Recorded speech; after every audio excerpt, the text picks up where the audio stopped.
All right, so thank you very much, everyone, for attending this hearing for Warren and Wendy Hodges. Sorry it's been delayed, but unfortunately that was out of our control. So I assume everybody knows where the bathrooms are and emergency exits in case of an emergency. So that's all good. So I declare the hearing open. We'll get everyone to identify themselves. First off is, yep, we have the Olsons here, that's great. So first off, I'll just get everyone to introduce themselves. I'll go from the top left of my screen, so it might be in no particular order. But Adrian and Murray Olson, would you guys like to introduce yourselves, please? No,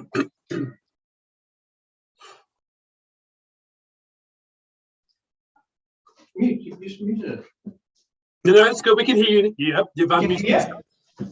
Yes, we've unmuted us. Okay, so you Good morning. My name is Adrian Olson, and I'm here with my husband today, Murray, and we're residents at 111 Taylor Street.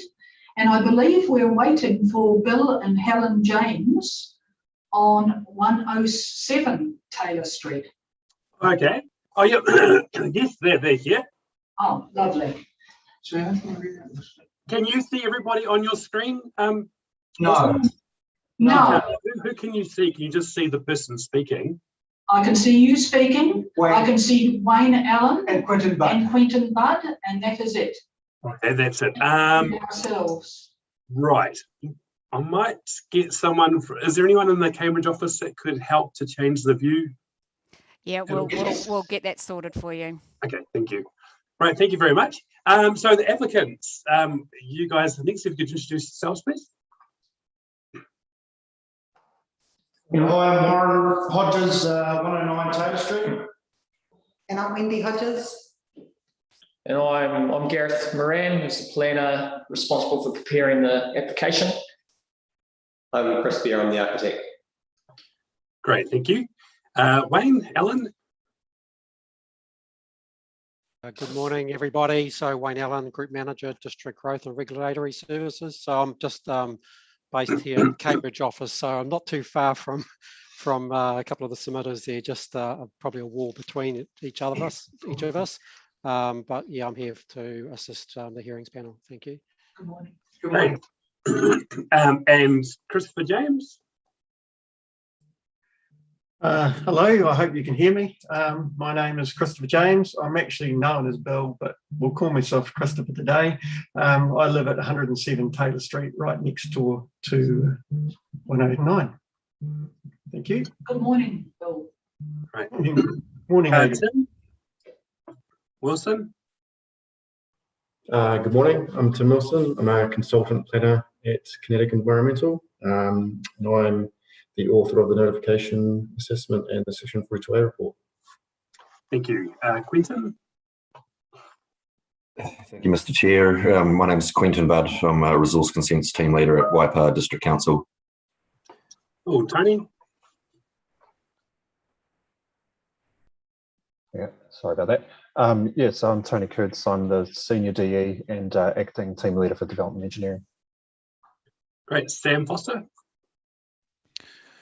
Morena, my name's Sam Foster. I am an urban designer at Becker, and I have been asked by Tim and the team to take a look at the application from an urban design perspective. Thanks. Thanks. Yuhu. Good morning, I'm Yu. I'm the development engineer. Cool. Right, thanks very much, guys. Now, if you have any troubles during this hearing, just raise your hands and stuff if you're missing any documentation or you can't hear anybody or things go a bit wobbly, and we will be able to help you out. So I'll get Quentin first to introduce why we're here and the matters of contention and things. So over to you, please, Quentin. Thank you, Mr. Chairman. So today we're hearing a combined land use and subdivision application at 109 Taylor Street. It's for a 5-unit compact housing development with a 5-lot subdivision. And so the overall the application is considered to be a non-compliant activity under the rules of the district plan. The application was initially it was limited notified to 4 different parties, and during the submission period, there were 2 submissions received in response, and we have the 2 submitters attending here today. So the main issues in contention are around the appropriateness of compact housing and the development in the area, and also direct impacts on the neighbours. Thank you. Great, thank you for that. Right, we'll pass it over to you now, Gareth, if you'd like to present your report, please.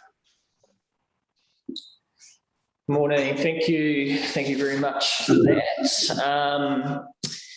As I said before, my name is Gareth Moran, so I was the planner responsible for preparing the resource consent application, which we're all looking at the moment. I've got approximately 16 years experience in planning and planning related fields, and I'm a full member of the New Zealand Planning Institute. If I may, Mr. Chair, largely take my evidence as read and just focus on a couple of the key points rather than reading it out word for word, if that's acceptable to you. Yep, that's fine, thank you. How I'd also like to package our presentation is I'll read through probably, I guess, till I get to the amenity related parts of my evidence, in which case I'll pass on to Chris Beer, who will then sort of explain his professional opinion regarding the design of the development. Once he's done that, he'll pass back to me. I'll push through towards the end of the report, but I won't cover off the draft conditions until at that point I'll pass on to Wendy and Warren just to talk briefly, and at that point I'll talk about the draft conditions if that's acceptable. That's fine. One thing I did forget to mention, I forgot to introduce Councillor Lou Brown as well as the other commissioner on this hearing today. So sorry about that, Lou.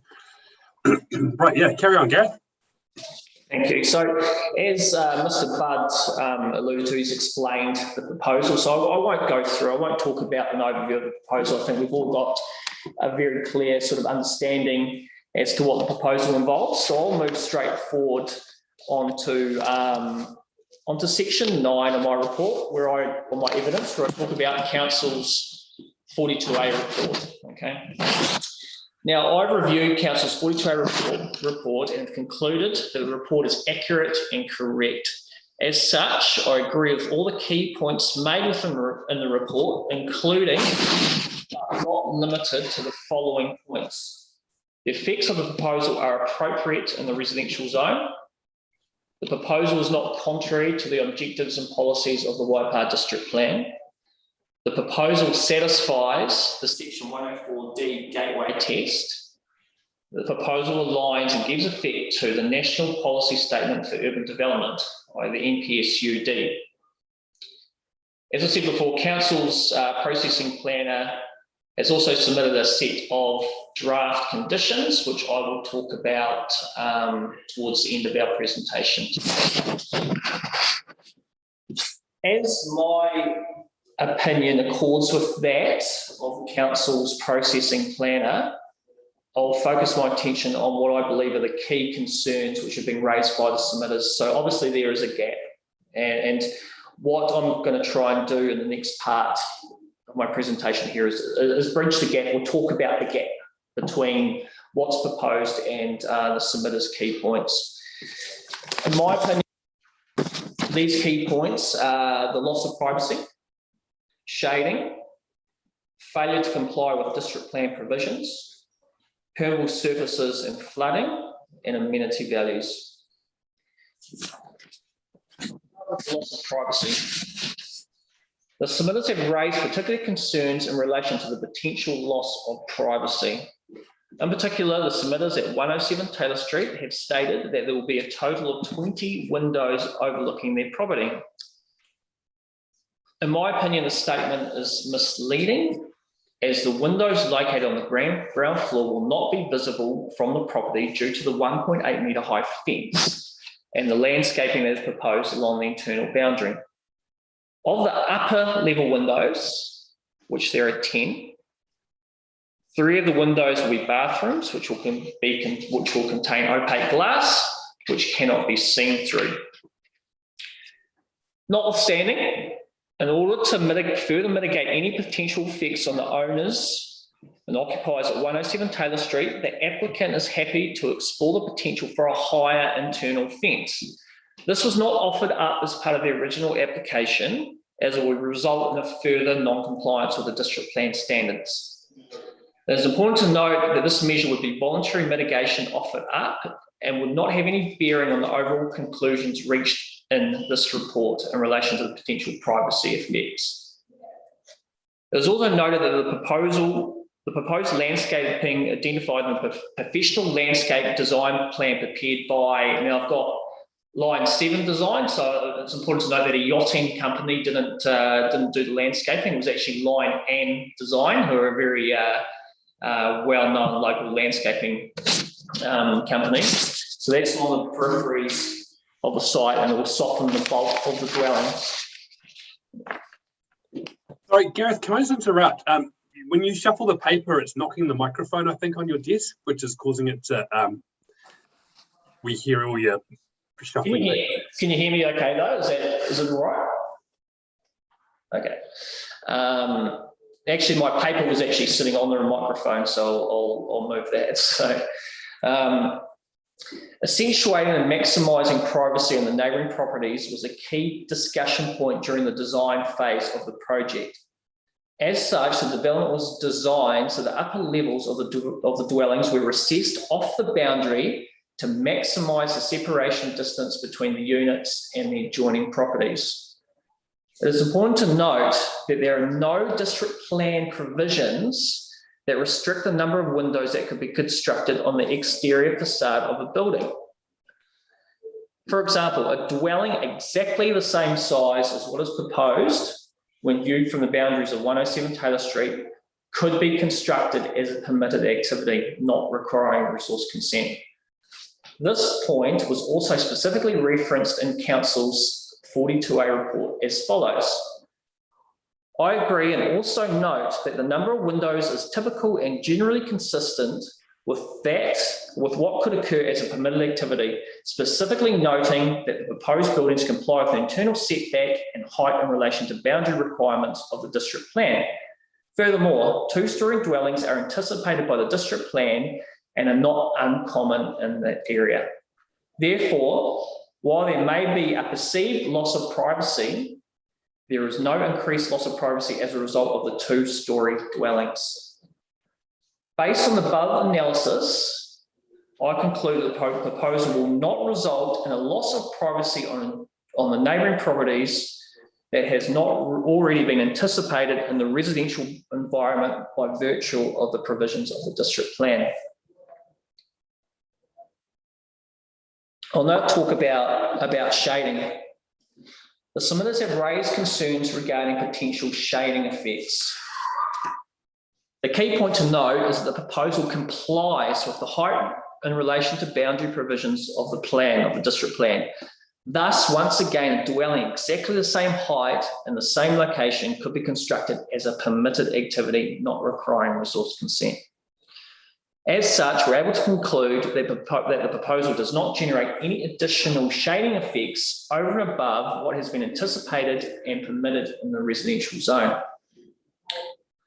I'd like to now talk about the failure to comply with district plan provisions.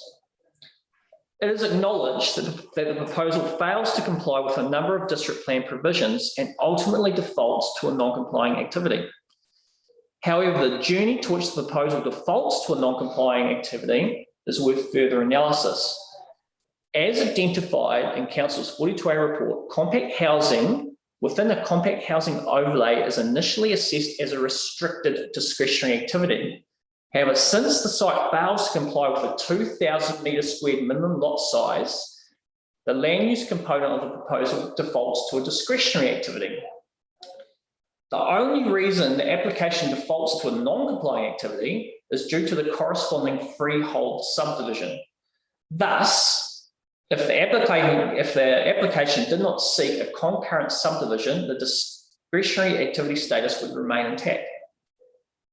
Council's 42A report also recognises the significance of the activity status, and I'll just paraphrase this subsection from the 42A report, because I think it is quite important. In terms of the site failing to meet the 2,000 metre square minimum area of Rule 2.4.2.43, it is important to note that this failure results in the proposal being considered a discretionary activity rather than a restricted discretionary activity should the proposal meet the other matters within the rule. This discretionary activity status indicates that the district plan contemplates compact housing that may not meet the restricted discretionary activity requirement. If a more stringent activity status, such as non-compliant, applied to the proposal that did not meet the minimum area, would set a clear direction that the proposal are inconsistent or not anticipated in the district plan. I concur with this statement from Council's 42A report. The submitters have identified permeable surface area as a key non-compliance with the district plan. Whilst I acknowledge that this non-compliance exists, it is important to understand why permeable surface provisions of the district plan were introduced, and that was to give council a degree of discretion to ensure a proposal or activity does not generate any additional stormwater or flooding effects. As part of the application process, an engineering assessment and design was provided by Titus Consulting Engineers, which provided a proposed solution for the disposal of stormwater. The same report was also reviewed by council's development engineer, who is satisfied that the proposed design complies with the appropriate standards and will not have any effect or will not affect the adjoining neighbours. Based on the findings of the Titus report and the specialist comments made by council's development engineer, I'm satisfied that the proposal will not contribute to any adverse flooding or stormwater effects, including the historic flooding issues on Taylor Street. In conclusion, the provisions of the district plan are an anticipated level of acceptance, which provides a threshold for development to occur as of right. Where development fails to comply with the provisions of the district plan, it simply allows council or the decision maker the ability to exercise discretion as to the acceptability of such a development through a resource consent process. If a development fails certain provisions of the district plan, it is by no means a prerequisite for a resource consent to be refused. If that was the case, I wouldn't have a job, and all the other planners attending the hearing today wouldn't have a job as well. I'll now move on to amenity. Amenity-related values were comprehensively assessed as part of the application for resource consent and Council's 42A report, where it was concluded that the development of this nature has been anticipated on residential sites adjoining reserves by virtue of the objectives and policies of the district plan, the compact housing overlay, and the key principles of the NPSUD. A very similar conclusion was reached in Council's 42A report, which I concur with. I'd just also, the next part here, I'd like to paraphrase a key extract from the 42A report, because once again, I think it provides some quite good context. It is noted that this type of development is the first of its kind to occur along Taylor Street, which will indicate that it will look slightly different to that of a standard residential development largely comprising of single-storey housing existing along that street.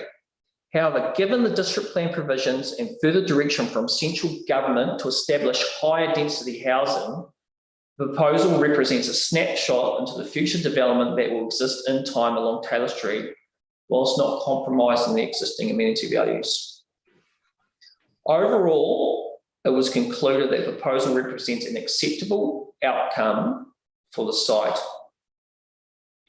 And at this point now, I would like to pass on to Mr. Bear, who will just elaborate a bit further on the design characteristics and the amenity values of the proposal.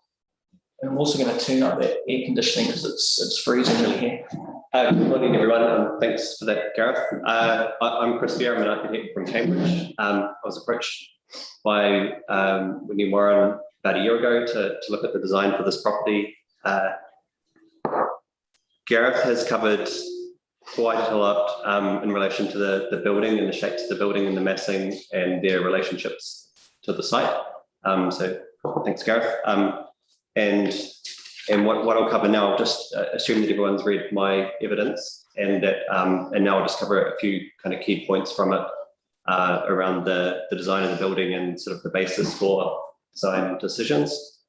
So we were quite excited to design this development within a compact housing overlay. It's kind of a for Cambridge, it's something that Cambridge is looking at more and more, and there are a few around in Cambridge, but we wanted to design something that worked as kind of a good example for what might be developed in the future. We looked at the site in conjunction with Gareth and determined that sort of a site density of 1 dwelling per 200 square meters was reasonable and suitable, both for the site and the area of the site, but also in relation to compact housing and what sort of density might be suitable, I guess, for the community and the town going forward. The design of the buildings on that density was 5 buildings on the site. We looked at minimizing the driveway and the crossing, so to have less impact on the surroundings.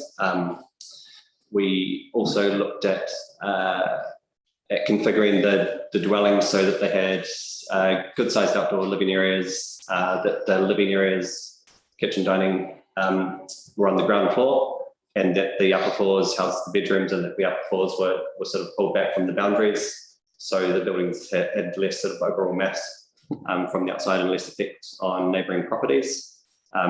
We made a decision to design within all the building setbacks and within the daylight plane height recession plans.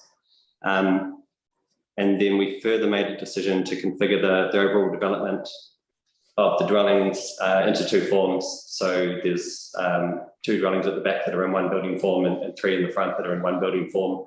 And the idea with that was to sort of continue the typology of the area, and Gareth covered a bit of this in his evidence in terms of building something that might be able to be seen as a typical development where a similar sized section is subdivided into 2 properties and there's 2 dwellings built on the site. So so that was something that was quite important to us.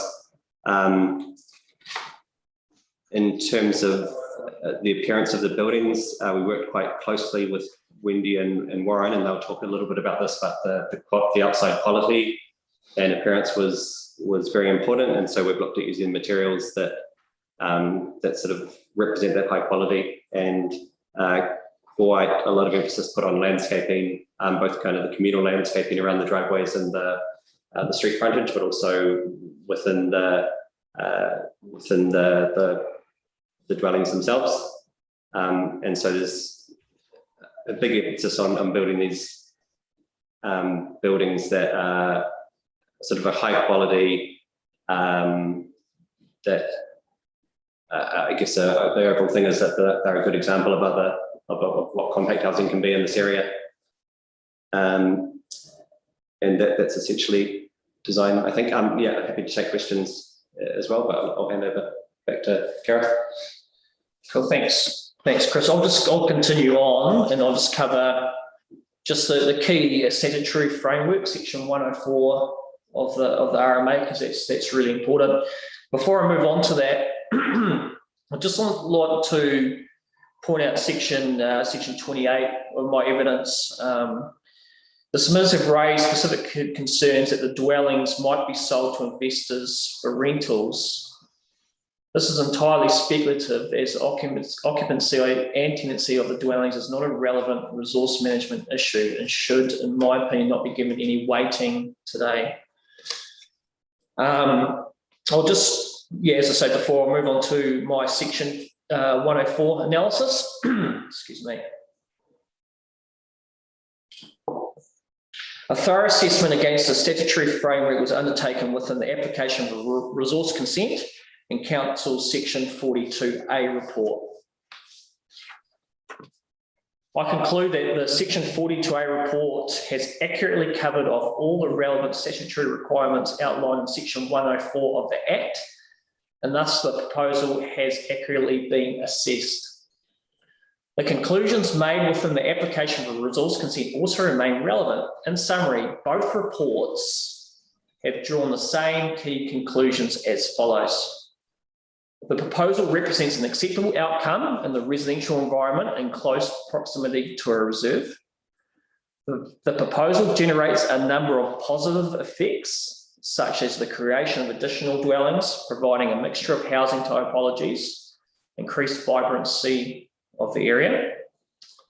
The proposal is not contrary to the objectives and policies of the district plan.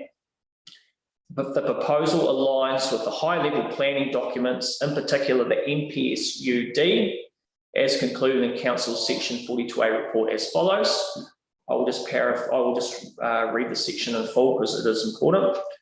The key outcome of the supporting policies of the NPSUD 2020 is for the local authorities to provide for housing variety, accessibility, density, intensification, and responsiveness to changing community demands. In my view, the proposal represents an alternative housing type that can be appropriately serviced and accessible to recreation activities. On this basis, the proposal aligns and gives effect to the NPSUD. The proposal is in accordance with Part 2, Principles and Purposes of the Act. The proposal passes through both limbs of the Section 104D gateway test. And I see there's a typo in there, sorry. It's not the Section 104.1D gateway test. Based on the above rationale, I conclude the proposal satisfies the required RMA statutory framework and thus consent is able to be granted. At this point now, I'd like to pass on to Wendy, who is just going to just explain sort of her journey and why the development ended up how it is, essentially. Following that, I will just comment briefly on the draft conditions and just summarise some key conclusions. Thanks. Hi everyone. So just thought I'd touch on two things, why this design and then our thought process in the design. So why this design? We, in the last couple of years, Warren and I have had a few conversations with a lot of people at High Performance New Zealand, and also in the back of our mind was easy, low maintenance living was a big part behind it. We sort of feel like there's a gap for people that just don't want to have lawns and modem and things like that. So, and as well, sort of a work from home aspect, it's become big in these COVID times. So each one of the apartments does have an office, some small, some large. And yeah, so the conversation really did come about a lot from the high performance, and even to the point, I think Gareth just said before about being rent as well. Our daughter, Jessie's just come back from the Olympics and competing there, and so she's going to be one of the purchasers of the apartments. And also I think Elise Andrews is putting the name down for one. So it came about because they basically said we haven't got time to look after, you know, lawns or the energy. So that was a little bit why this design came about. The thought process in our design is Warren and I we do have a passion for house design and builds. It's something that we like to do. People like to garden and whatever. So that's us. And we really didn't want to build a line of 5, just all the same. We knew that we wanted to, because it's design is our passion. That's where we, with Chris and a few other conversations, we came up with the 3 and then the 2. And we actually feel that Chris did an amazing job of it. So when you look at the 3 in a row, there's a part at the top, apartments 1 and 2 obviously beside each other. They've got fins and you wouldn't even know that they're actually separated. They actually look like one building. So yeah, Chris, we feel like did an amazing job, and it's got a nice high-end look.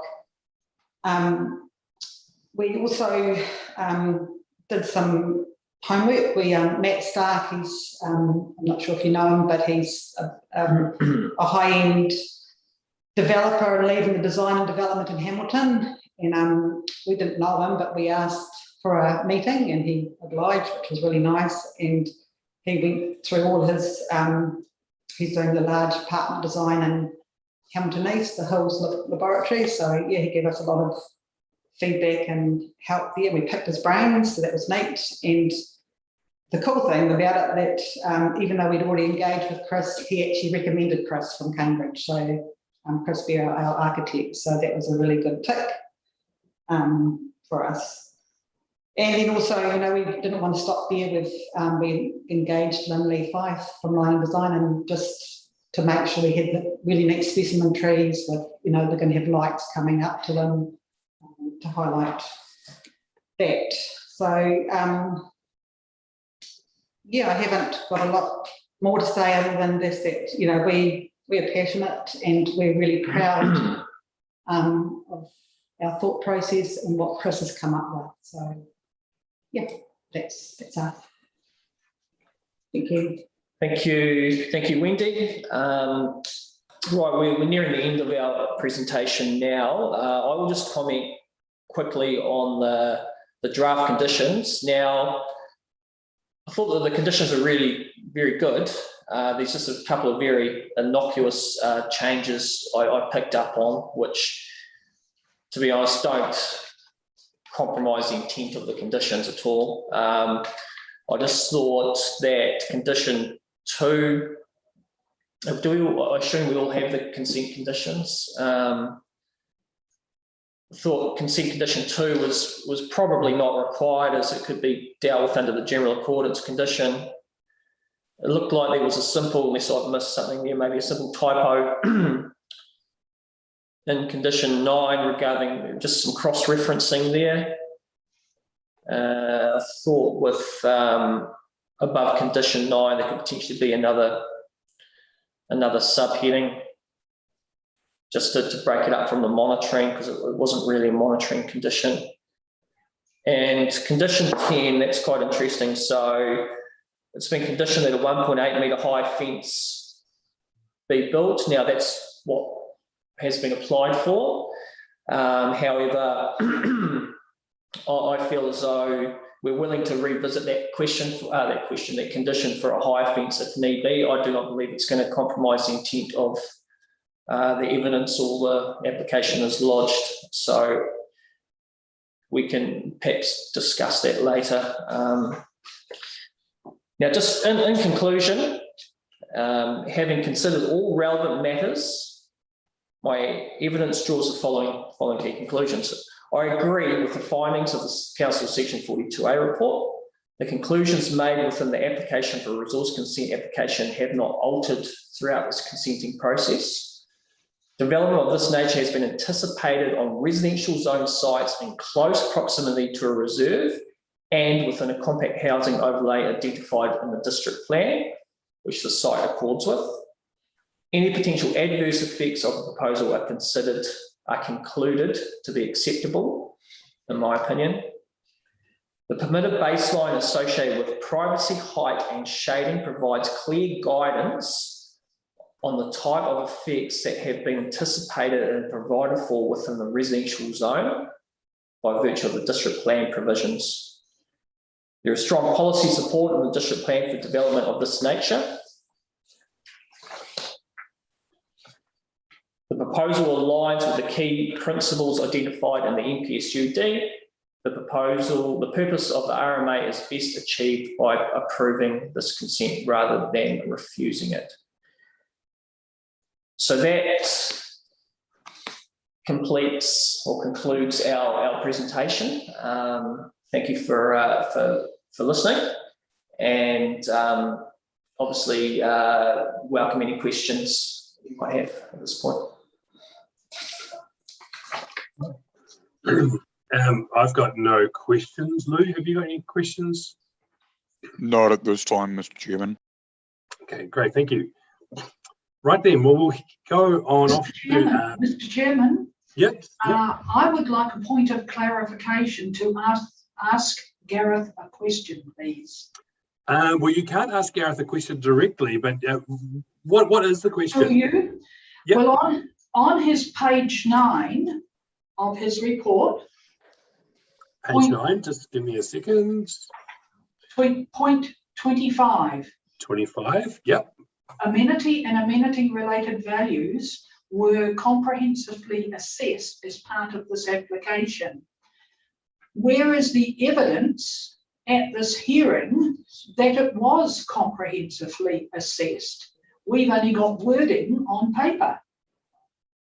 All right, that might be something that they could address in their closing comments. Although, Gareth, would you be happy to mention something now, or would you like to?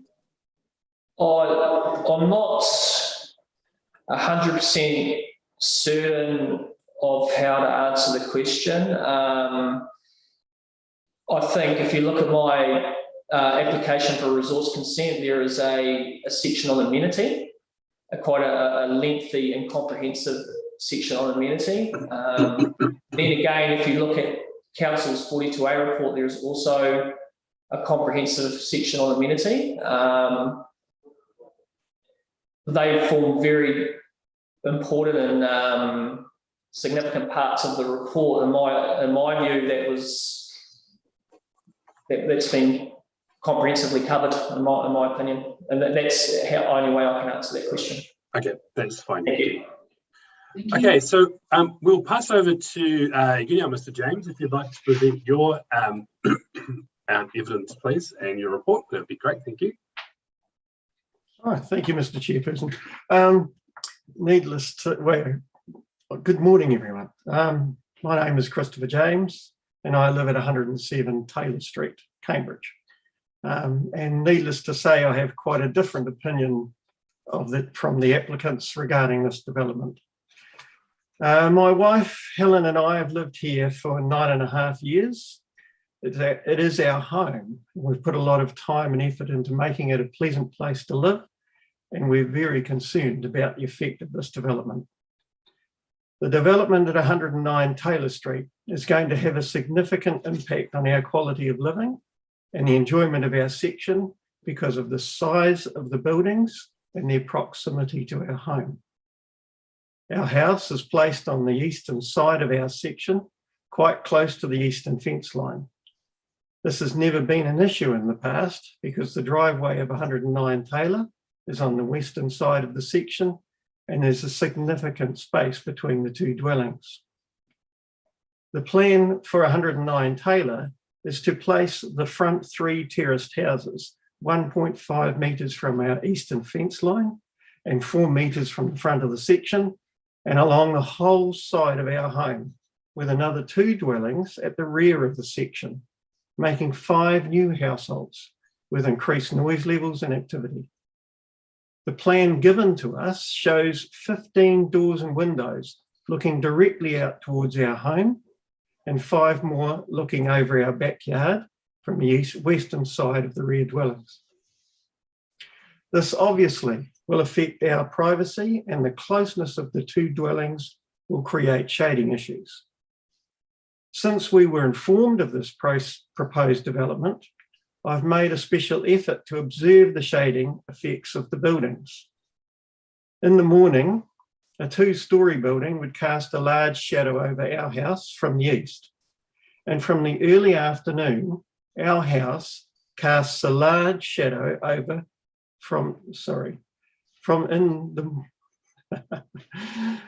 our house casts a large shadow over the outdoor spaces of anyone living in the new building. I note that there is a 1.8 metre fence planned between the properties, and this may help with some of the privacy issues, but the windows of the dwellings on both sides of the fence will still be in view of each other, and a fence, of course, will do nothing to help with the shading issue. The notification report concluded that the neighbours of 109 Taylor Street would be affected by this new development. And I note that While there are some two-storey buildings on Taylor Street near 109, they are not as large as what is proposed and are spaced in a typical residential density of one dwelling per 500 square metres. This proposed development has dwellings on of much smaller sites, and it is a noticeable change from the existing character of the area.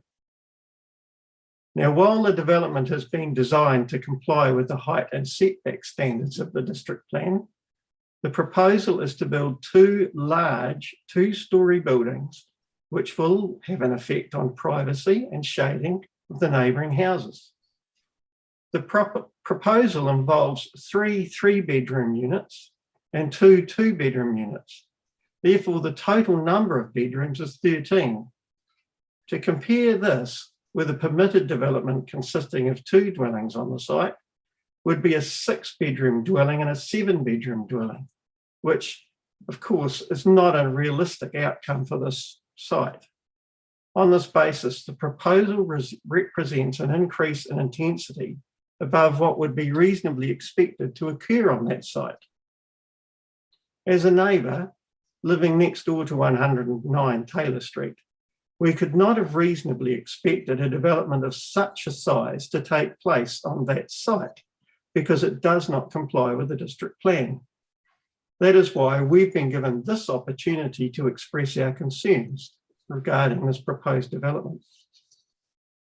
Also, after reading through the notification report and looking over the district plan, I noticed that the proposed development at 109 Taylor Street does not comply with the district plan in a number of ways, some of which are very technical.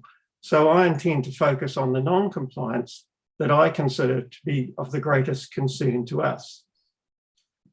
Rule number 2.4.2.43A, a compact housing within the compact housing area overlay shall have a minimum area of 2,000 square metres. The proposed development is on a total site of 1,012 square metres, which is a little over half of the required area, and therefore fails to comply with the district plan or the compact housing overlay. B, provision F of rule number 2.4.2.43. A development requires at least 30% of the net site shall be made up of permeable surfaces.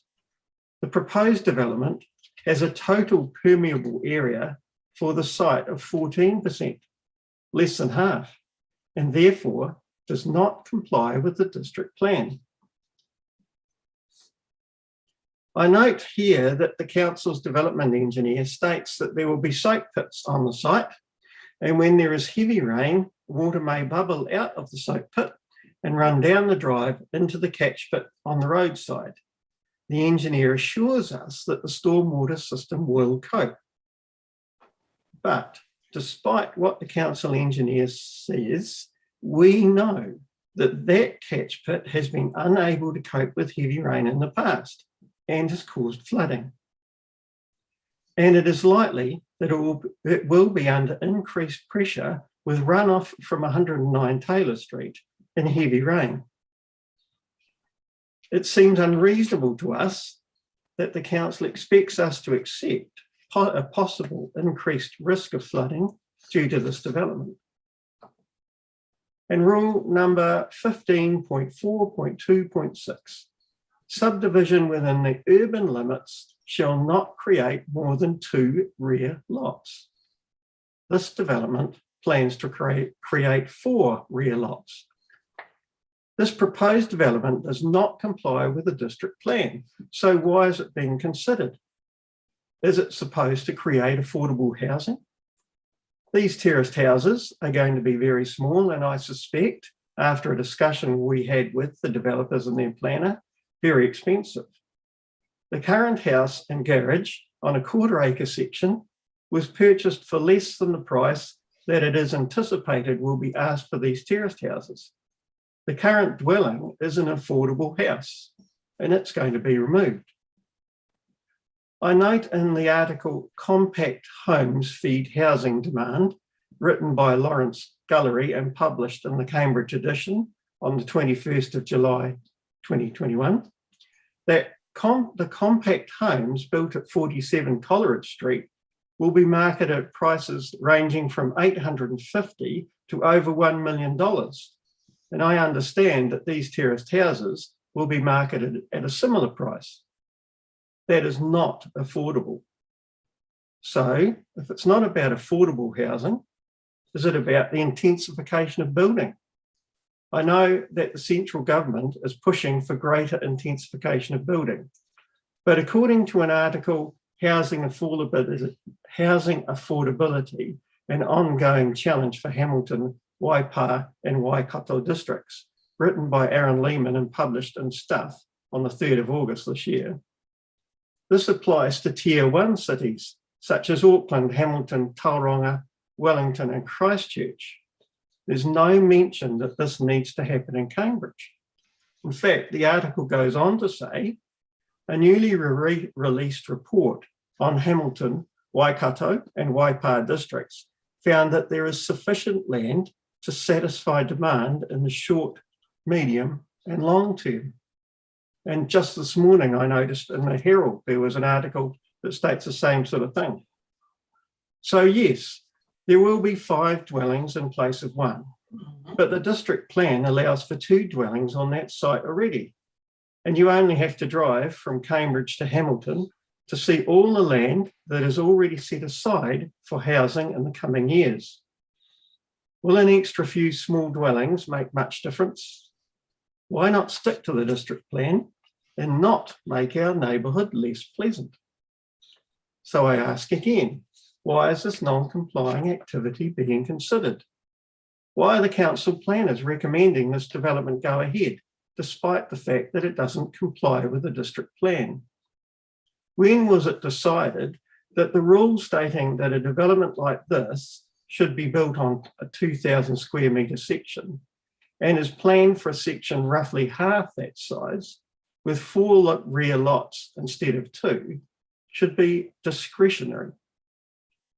The district plan is very comprehensive and a huge amount of work has been put into its development. It should not be ignored.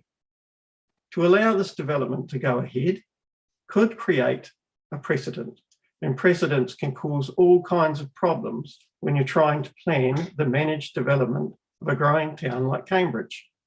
In this case, it could indicate that the district plan is just a guide and can be ignored and manipulated. There is no mandate from the people of Cambridge or the Waipa district for a non-complying development such as this to go ahead. If the council wants to change the district plan, then they should do it properly with the full knowledge of and consent of the people of Waipa. If this is to happen, then council needs to draft up a new district plan, consult, listen, adjust accordingly and publish, not change the district plan by stealth and allow non-complying developments to go ahead. All we ask is that the council enforce compliance with the district plan and consider the well-being of the residents currently in the area. We believe that the proposed non-complying district development at 109 Taylor Street should not be allowed to proceed. It does not enhance the local area or the Cambridge Township. All it achieves is financial gain for the developers, and I do not understand why the council's officers are supporting it. It would be easy to put 2 very comfortable homes on that property that would comply with the district plan and would contribute to the overall pleasantness of the area. After all, the Waipa District Council's mission statement says to partner the community in promoting the well-being of the Waipa District and its people. Finally, I would like to express my gratitude for having the opportunity to have my say about this development, and I just ask that you consider my arguments carefully. Thank you. Great, thank you very much, Mr. James. It was a really well read and put together submission. Thank you for that. Is there any questions at all, Lou, that you've got? Oh, thanks, Mr. Chairman.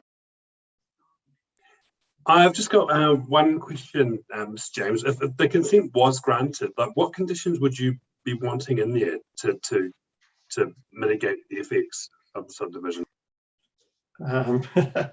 Really, I haven't given that a lot of thought. We could discuss that fence and its design and height. Yeah, that's probably the first thing. Maybe if the, yeah, no, that's it, thanks. Okay, cool, thank you.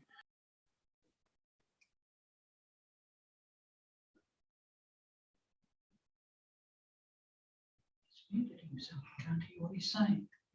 You're on mute, Mr. Chairman. Sorry, press the wrong button. Sorry, now, yeah, over to you guys now, Adrian and Murray Olsen, if you'd like to present your evidence, please. Yes, thank you, Mr. Chairman. We will give you a copy of our evidence after this meeting. Introduction, my name is Adrian Olsen, as I've said before. I'm Associated Chartered Accountant and the owner of 111 Cambridge, Taylor Street in Cambridge. We purchased the property on the 11th of September 2020 as our retirement home. My qualifications and experience, I have a business studies degree in Wintec in Hamilton. I have had 47 years experience in corporate accounting. 36 years of my career included fraud investigation.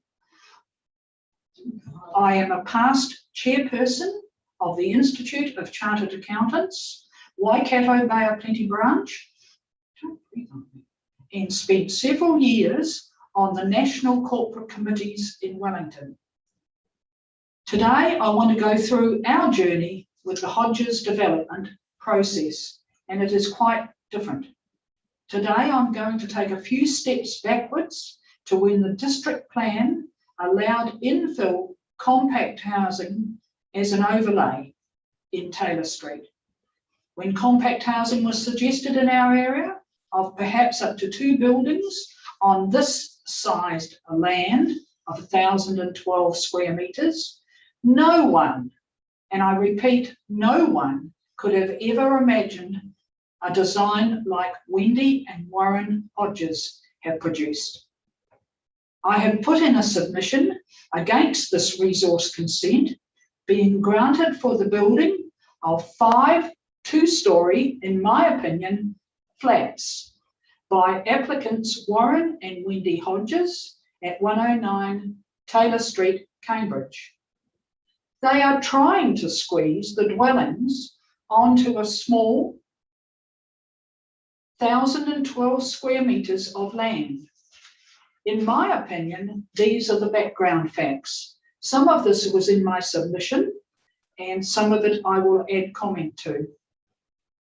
They purchased, Wendy and Warren Hodges purchased the property in August of 2020. They paid well over the asking price for the specific purpose of putting a development like this on the property.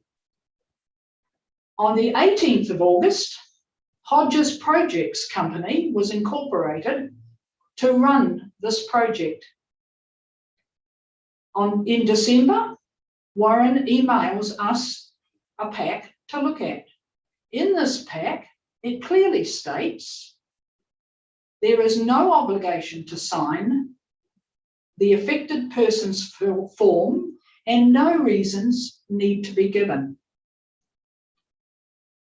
In 16th of January, Warren tells Bill James here today that Adrian and Murray were going to approve their process, much to our surprise. On the 17th of January, Warren comes over to discuss what we thought of the proposal, and it was quite a lengthy discussion that we had. We summarised it as below. Non-compliance was raised, and we asked why he intended to put up a proposal that was clearly totally non-compliant with the Waipa district plan. Warren replied it was the only site that he could find and that the compliant plots of land that were suitable would have cost him too much. We told him the footprint of the proposal was grossly excessive. We went on to suggest another unit behind would be acceptable, the normal in our area, and he wouldn't need to consult with us.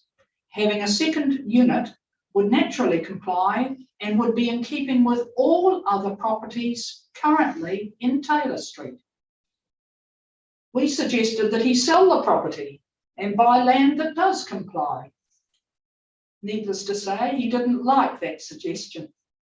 Warren said he would not compromise on the current proposal and he would see how it flies.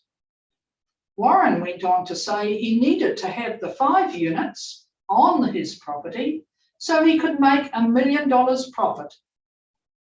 Warren proposed a meeting with us, with Gareth Moran. He went on to tell us and explain how he came to Gareth, that he had actively sought Gareth out as Gareth knew the inner workings of the Waipa District Council and that he knew how to push the non-compliant consent through to get granted.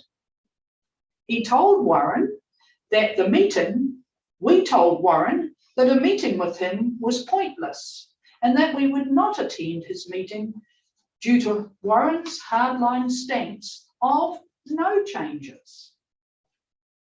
Warren confirmed that there was to be no body corporate, as this would cost him more money, and he intended not to live in any of the units. On the 18th of January, we receive an email asking us to come to a meeting. Our email address was passed on without permission to Gareth Moran, who started sending emails about Warren's project. We felt unduly pressured and were hassled to accept the proposal. Less than half an hour later, Gareth's emails started coming through. Just to emphasise your point below, he says, the purpose of the meeting is for us to listen carefully. Once you have a good understanding, we have a good understanding of the potential issues, we will look at whatever compromises can be made. Now, the outcome from that meeting that Bill James was present at was there were no compromises. He then said, very shortly after that, just wondering if it's possible to have a phone conversation if a meeting is not acceptable. We were away at the time, so we hadn't replied to these emails. And when we did come back, we explained, we let Warren know, with Bill James present at that meeting that day, that we would not be attending or signing the consent form. There's just no point. I then went on to say, I got another email. Was our email not clear? Let me know what part of it you understand. Then he starts to tell us, why are you being so rude? I'm honestly trying to help you. Now, within that, he sent back a lengthy email and he says, Wendy and Warren really want to work with the neighbours to create something special that will actually enhance property values in the area.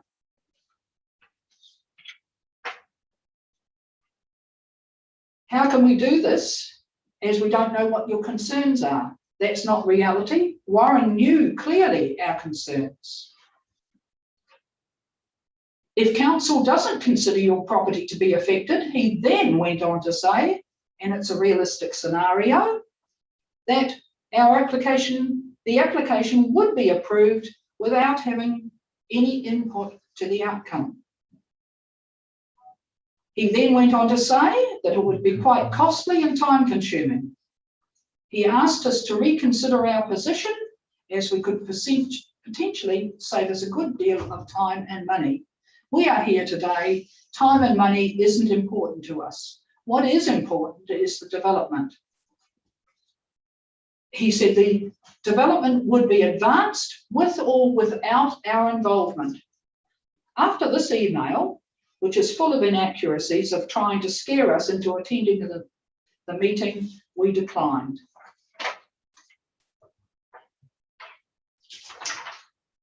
We felt our rights had been trampled on, and we asked him to respect our rights. Now, I want to make a comment under the Garris, under comment on page 28 of his resource consent application. Of this application, he refers to state housing in Taylor Street.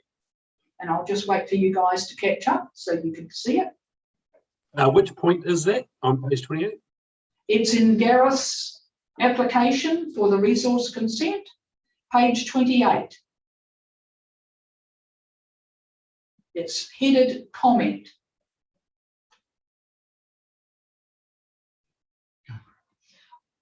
Of this application refers to state housing in Taylor Street.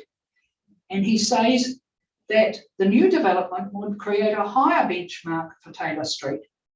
In actual fact, state housing actually isn't in our block whatsoever. We strongly disagree with this statement because it does not follow the two-dwelling compact housing development for this area. We all know that in the 1960s, when two-storey state housing was built in the new subdivisions of Pororua, Panmure, etc., these were the latest design, and they were designed by architects at the time. And since then, they have turned into low socio-economic housing, and this development, in our opinion, would be no different. My submission on social and environment character will substantially change the amenity values on our adjoining property. The proposed units could be sold to investors for rentals, and thus destroying the typical character of Taylor Street. Realistic, if this proposal is approved, it will downgrade our property values and quality of living conditions. Currently, the whole of Taylor Street has only few properties that have been infilled with only one extra property, and thus keeping the area a desirable place to live adjacent to the green belt and Cambridge High School. This proposal breaks all council rules with impunity for decent social environmental living for Taylor Street. A current example that does comply is my neighbours on the other side at 111 Taylor Street. 113, sorry. I am 111, so it's one removed from 109 on the other side of our property. There is an infill currently being built in the back of one dwelling, in keeping with compact housing overlay and character of the area. This is going on currently. The owners did not need our consent as they complied with the council bylaws. Why should Wendy and Warren be anything different with their application? They should comply. Gareth has read today his statement on page 9 that our statement should not be given any weighting in the decision-making process. In fact, our statement is highly realistic with the example I have given on state housing and should have a weighting in your decision-making process. This resort application breaks all council rules with impunity for decent social environmental living for us in Taylor Street. The precursor to this hearing of what has come up was all about bullying, keeping costs down, maximising profits without any considerations for the neighbours and the neighbourhood. In accountancy terms, this is called vicarious greed. Where one person is obsessed on making maximum money, showing a total disregard for the persons, which is us, the neighbours, and how we are affected around them. This resort application, in my opinion, has been shown that it is totally non-compliant, and we are asking, based on facts for this application, for the consenting authority to reject the application outright as it stands. Now I'll pass to my husband Murray, who will read the rest. Thank you. Kia ora koutou, everyone. Good morning. My name is Murray Olsen. I hold a bachelor's degree from Massey University. The degree is in geography, which includes environmental and urban studies. I am currently teaching geography at Tokoro High School. I am also a property developer in the South Waikato. I'm going to talk and elaborate on 5 points that we have made in our submission. Point 1, permeability of the site and flooding potential. On the 11th of January 2021, the Waipawa District Council sent 111 Taylor Street a letter to say that we were included in their flood hazard zone area. In our submission, we have included a photograph of 111 Taylor Street, showing its very low-lying nature. We've also showed and included the recent flooding in 2017, where the sections along that part of the street have been flooded. Flooding is one of the major concerns we have. Properties at 107, 106, and 111 Taylor Street are at the lowest points of the entire street. All of the properties, our dwelling is at ground level.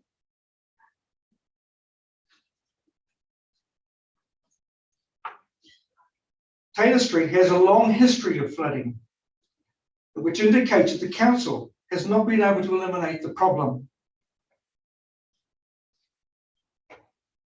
In the development of 109, if it is granted, it must lead to increased flooding of our neighbourhood. This would be the result of the huge increase in the non-permeability of the surface area. Permeability rates of all the proposed 5 houses fail to comply by more than 50%. For instance, the closest to the situation of a 30% permeability for each of the dwellings is lot 1, and that is 26.6%. The worst is lot 2 at 5.2%.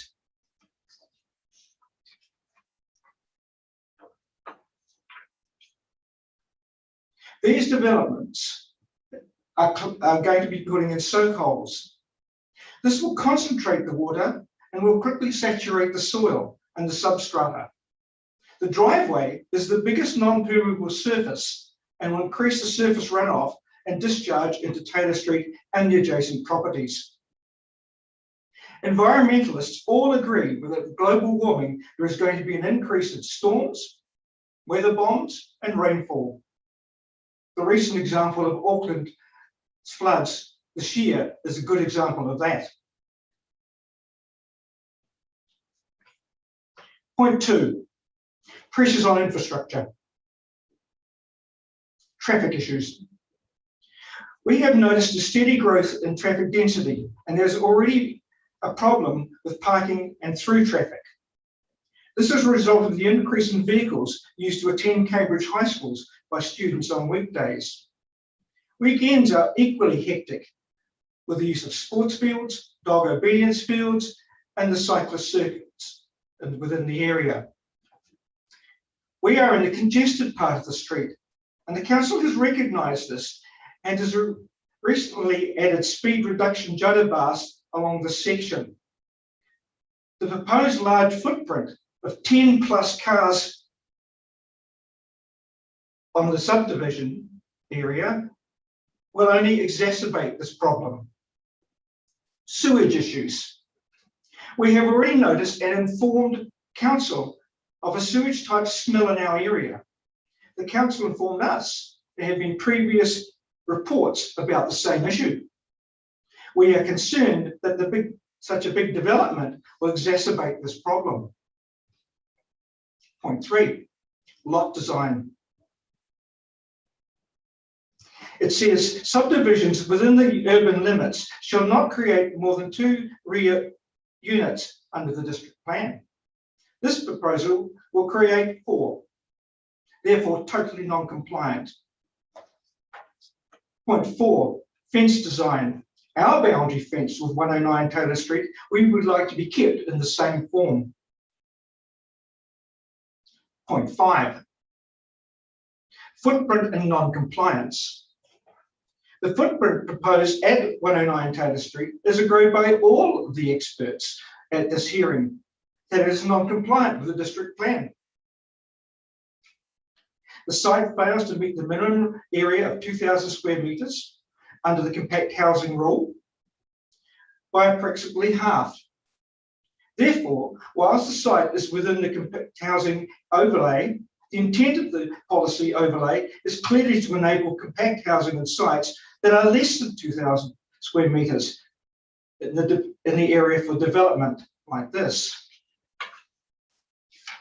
Given the direction of compact housing rules, we as the owners of 111 could never reasonably anticipate the development of such a nature for this to occur. The high density of this housing proposal is obscene in my opinion, being well above the norm and the character for the street. The application is an attempt to push the boundaries of the district plan for compact housing to the extreme. As Warren Hodges said to us, we'll see how it flies. We are surprised we are even at this meeting today, as the council should have already rejected the proposal for non-compliance under its own bylaws. I have recently subdivided a property in South Waikato, and in order to get resource consent, I had to comply with all the law requirements of our district plan. Otherwise, it was not going to be granted. Councils are required to provide for their communities health, safety, and equality under the law for all its citizens. By allowing such a development to go ahead, the Waipahu District Council would be breaking its own bylaws and therefore making them worthless. Why not just let urban development run rampant? Which is exactly what this application is. Bylaws are for the good of all and should be enforced. I wish to make a comment from Gareth Moran about the fact that this is not going to be a precedent. He claims that this development is not going to create a precedent. However, based on history, this is not correct, as other developers will use this as an example as it becomes common knowledge in the Cambridge area.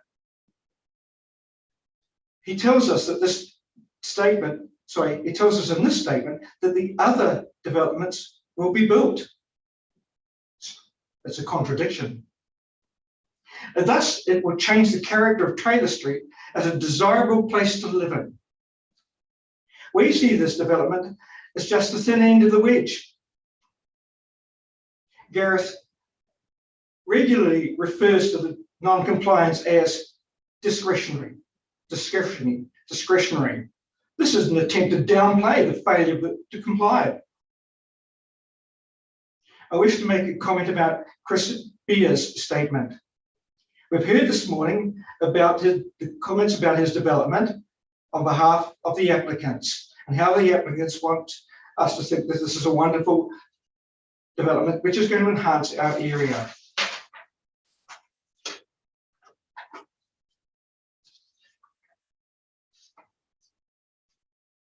We are going to tell you why his information is irrelevant, as the proposal is a non-starter, as it is totally non-compliant with the overlay, the district plan. In the plan, he tries to trick us by believing that square pegs can go into round holes.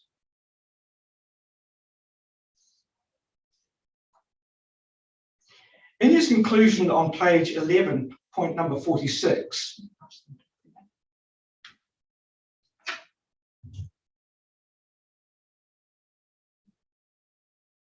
he says that the arrangement is now for 2 dwellings. He's trying to mislead us by calling it 2 dwellings. Really, it's 2 buildings. Really, it's 5 dwellings. We dispute his interpretation as fanciful and ask that this paragraph is not relevant and should not be given any weight in the decision-making process. page 7, paragraph 31, refers to Auckland. We are in Waipa District Council.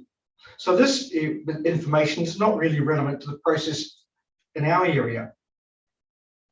Point 7, page 32.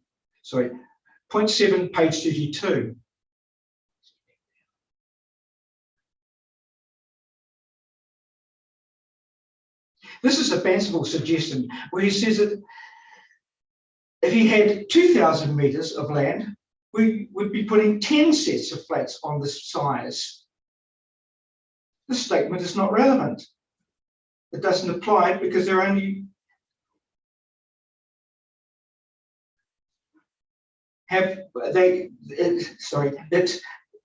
the area covered is only just 1,000 square metres, just over that.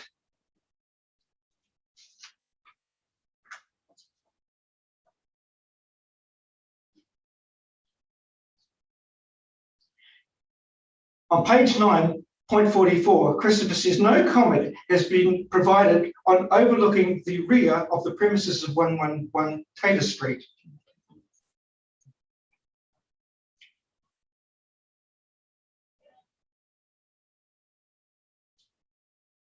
So we will provide information about our property at the rear of 111 Taylor Street. We do not have a standard New Zealand backyard, as this is shown in the view on page 9. The outdoor covered living space was specifically designed for privacy and includes multi-coloured night lighting and clear see-through all-weather protection blinds. We've spent considerable funds on developing an extensive entertainment environment and will now have no privacy at all from dwellings 3 upstairs windows, as shown on page 9.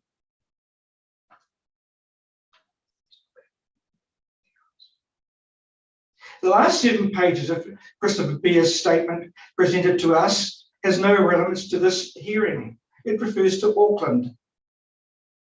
And we ask that these pages that are not relevant should not be taken into consideration.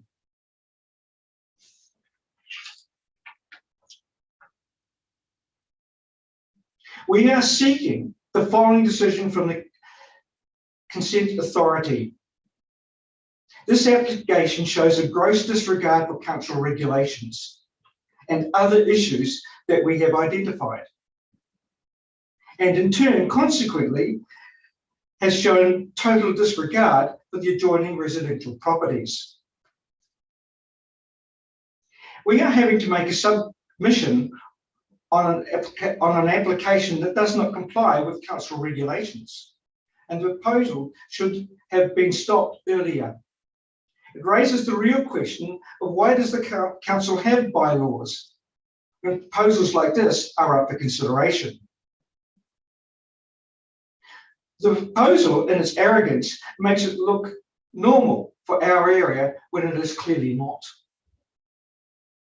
We are asking the Consent Authority for this proposal not to be granted. We would support 109 Taylor Street being subdivided into 2 properties, as this is the character of the rest of the street. Thank you for listening. Great, thank you very much for your submission. Is there any questions from you, Lou, at all? Yeah, just to quickly, through you, Mr. Chairman, I just wanted to ask about the frequency of the flooding that he said happened in 2017. Yeah. How often does the area flood? Yes. Could Bill James, who lives there, because we've only moved in there recently, could he answer that question, please? Yep, sure. Go ahead, Bill. Thank you. Okay. Yeah, when the weather is changing, as you probably noticed, and instead of getting regular sort of ongoing rainfall, we tend to get much heavier storms these days. And what happens is the catch pit that is just outside 109 very quickly blocks up. I personally go out there and clear it because our property gets flooded if it's allowed to carry on. So it's something that has to be monitored all the time. But basically any heavy rain will cause flooding unless that catch pit is cleared pretty much straight away. Does that answer your question? It does. Can I just ask from our council staff, how often is that area, is that road cleared, and has there been any work looked at the catchment pit? I can answer that, Chair. So that should be part of our maintenance schedule to clear the catch pits as per our sort of maintenance regime. If this area is highlighted for required further maintenance, then that can be earmarked into those maintenance contracts.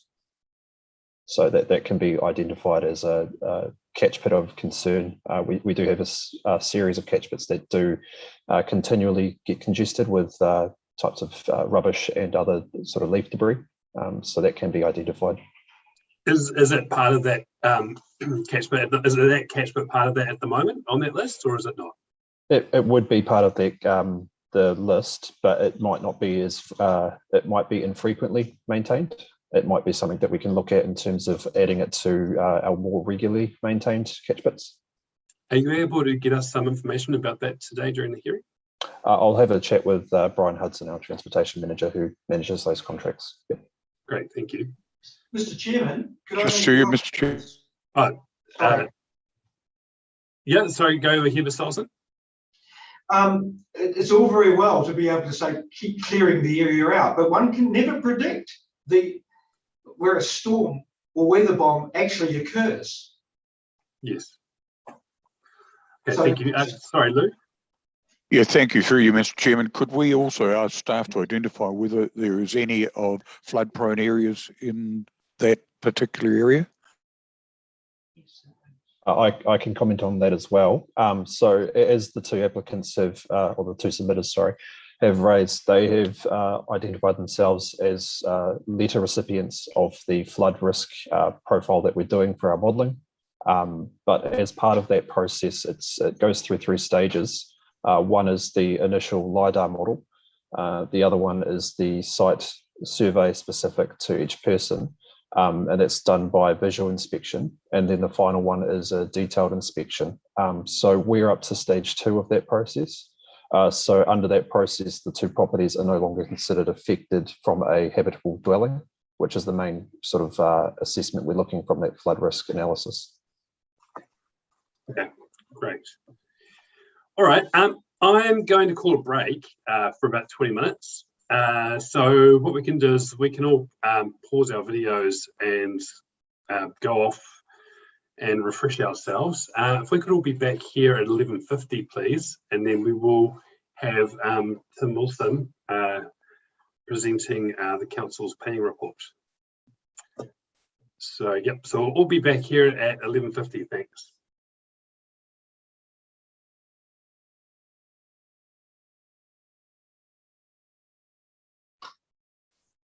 Around here.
Right, welcome back everybody. We will kick back into it. So I'm over to you now, Tim, please, for your report. Mr. Chairman, if I can just clarify a couple of points just before the officers have their response, but it's just clarifying some errors in terms of the numbering of the consent conditions. And Mr. Moran, I think, identified that in condition 9 of the land use consent, it refers to some numbers of conditions that don't make sense. But what's happened is in the version that Mr. Wilson prepared, he had the land use consent conditions numbered 1 to 10. Sorry, I just realised my video is not on. The land use conditions were numbered 1 to 10, and then the subdivision conditions followed on from that, being 11 to 23.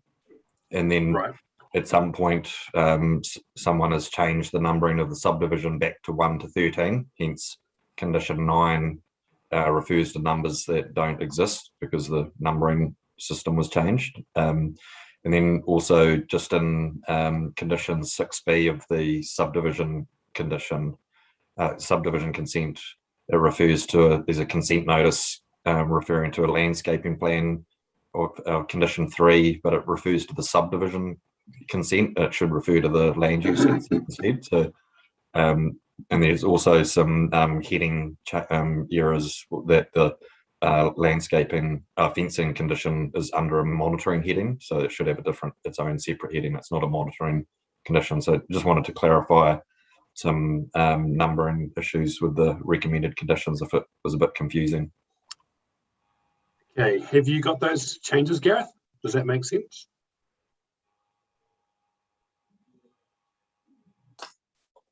Yeah, perfect. Yeah, no problems. Yeah, I agree with what Mr. Budd said. Okay, great.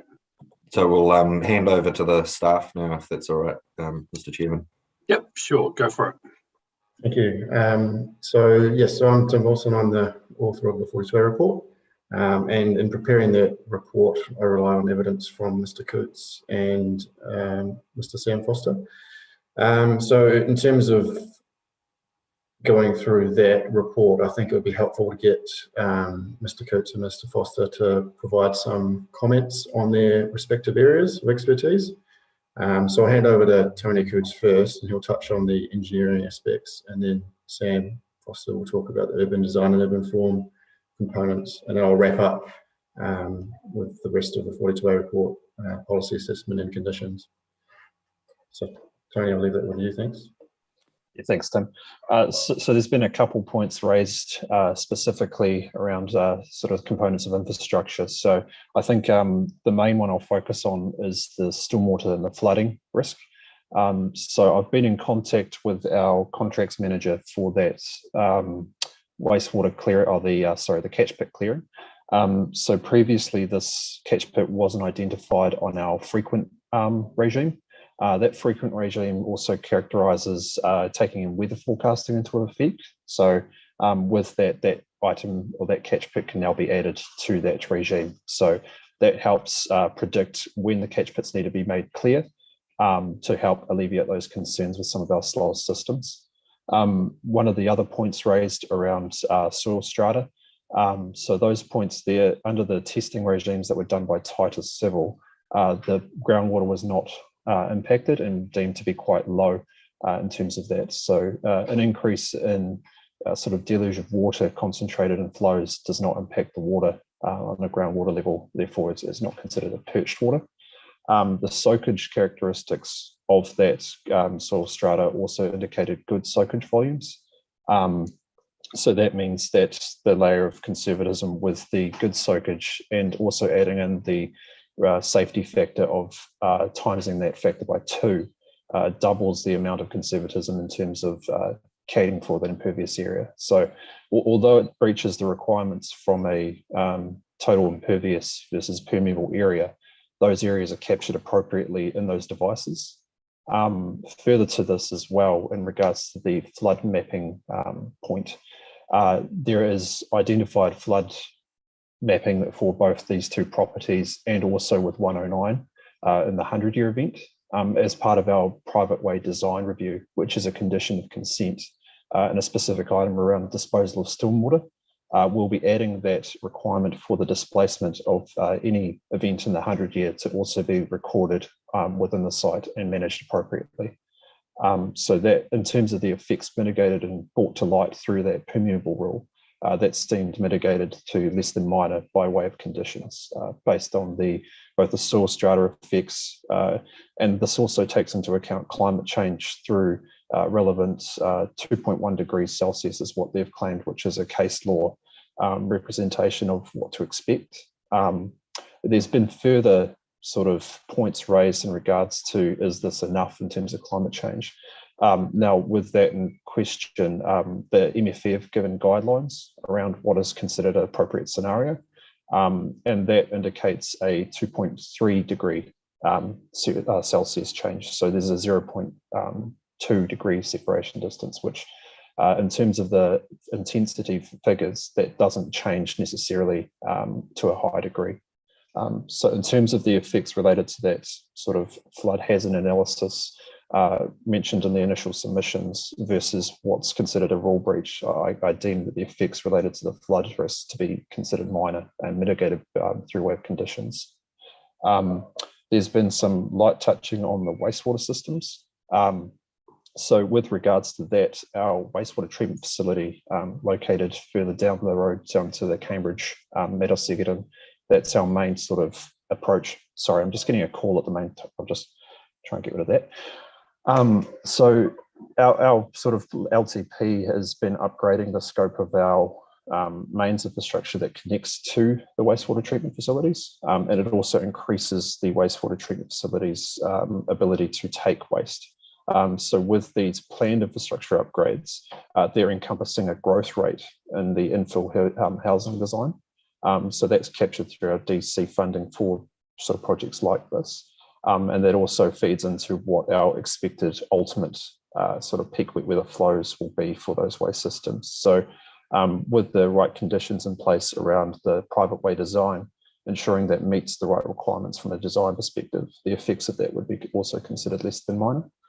And then lightly on the traffic side of things as well. So as you might be aware, the national policy statement with regards to car parking, that has meant that our sort of operative district plan had to remove any points regarding car parking. But as from what I can see from the plans, car parking is still provided on site with the correct tracking curves to exit the site on a forward-facing manoeuvre, which helps alleviate any of the traffic risk associated with that. As part of other urban statements or sort of national policy statements with regards to urban mobility, we're leaning towards trying to get those business cases sorted for the cycleway inclusions to help sort of provide a multimodal version of sort of connecting the infrastructure together with cycleways, shared paths, and that's to help encourage other uses of traffic vehicles through a wider district plan initiative. So with those aspects, I feel that the site in question, the effects would also be considered less than minor with the correct conditions in place around the private way design and the entrance design. In terms of the other components of infrastructure, I think those were appropriately commented on by our development engineer, Yuhu, in regards to other components of infrastructure, and they haven't been raised as a submission, and I consider those appropriately mitigated through the conditions as well.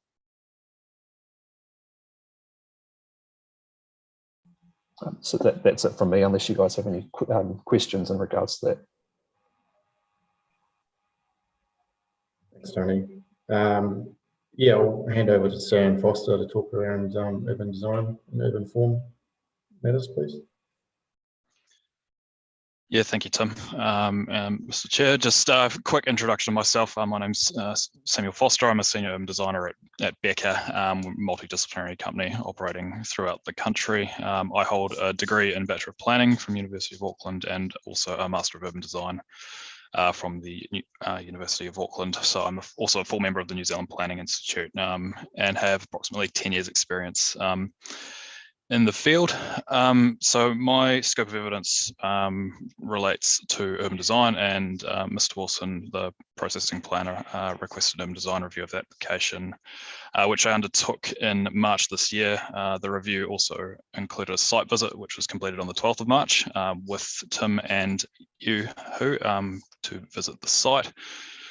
So the design review considers the urban design merits of the proposed application, generally broken down into the components of context and character, relationship with the street, and form and appearance of the buildings, amenity, site access and circulation for vehicles, but also considering pedestrians, landscape design, although I must say I am not a landscape designer, so those comments are generally fairly general in nature, and then some general commentary on the planning and policy context. I won't go through my full design assessment as this has been taken into account by Mr. Wilson in his assessment, and there have been no areas of contention highlighted in the evidence presented to you from Mrs. Moran and Bear from the applicant's side. So I'll just provide some brief highlights there, I guess just starting off with some character and context. So the site is located within the compact housing overlay of the Waipa residential zone. So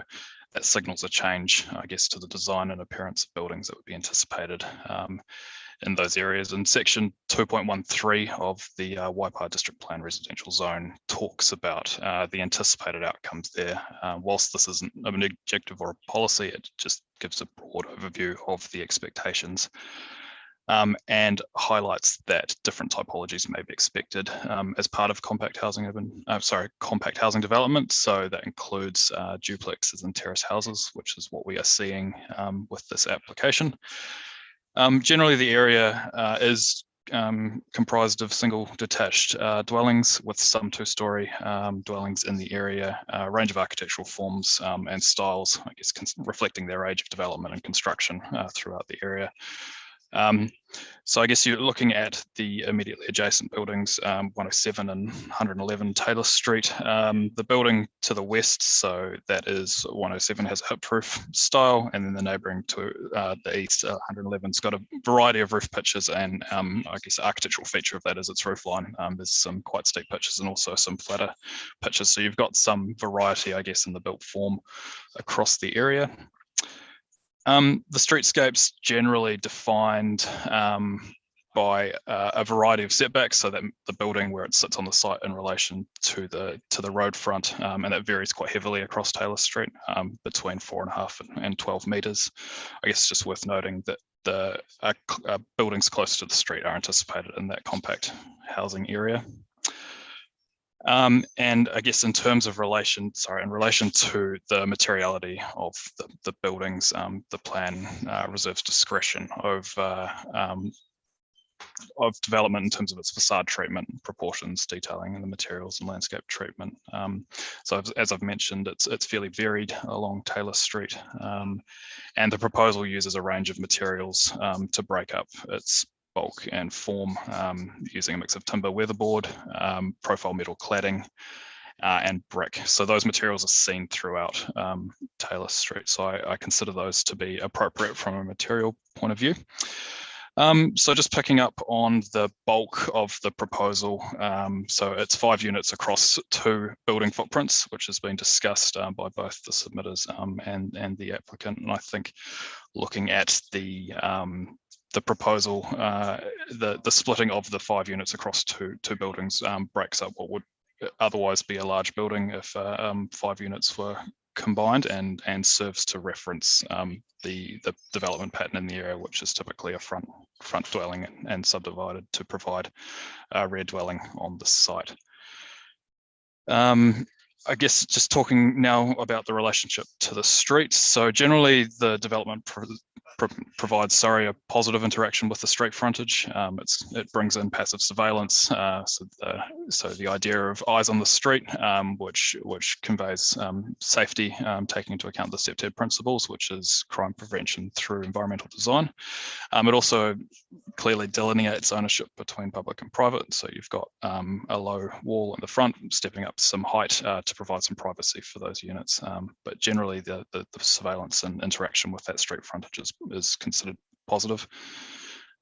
in my opinion. And then talking very briefly around the amenity and on the site. So the site is north facing and the street is north facing, so north towards Taylor Street. So that provides good access to daylight and sunlight, so sun rising obviously east and setting in the west, and provides access daylight access to the outdoor living areas in particular, taking into account the shadowing that is inevitable from the adjacent buildings, but both buildings being within the height relation to boundary controls. In my opinion, that's acceptable. And I think just briefly commenting on the location of those outdoor living areas, west-facing outdoor living obviously gives you the opportunity to use it in a sunnier aspect in the afternoon rather than the morning, so it's generally considered to be a more pleasant or more usable arrangement on site. So I think that is a positive of the design.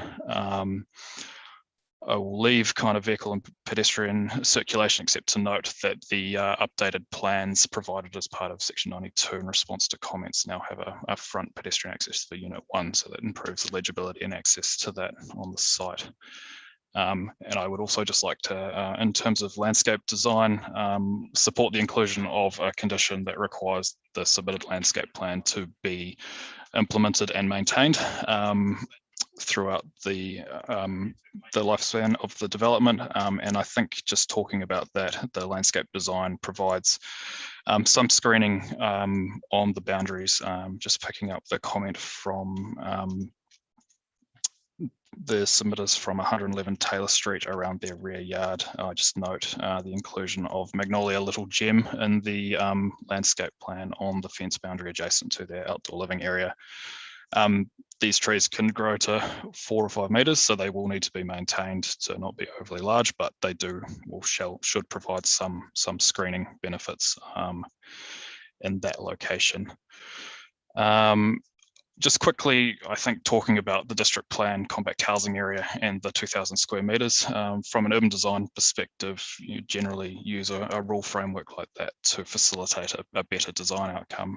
Typically, larger sites provide you more flexibility to arrange buildings on a site, and it's a tool to provide, I guess, that screening for development and suggest that bigger sites can be designed more comprehensively.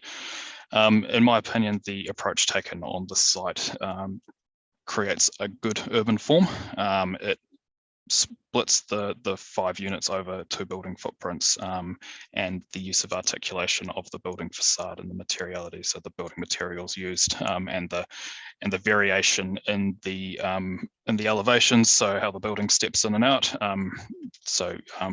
reduces the bulk and form that you'd see if it was a straight flat facade.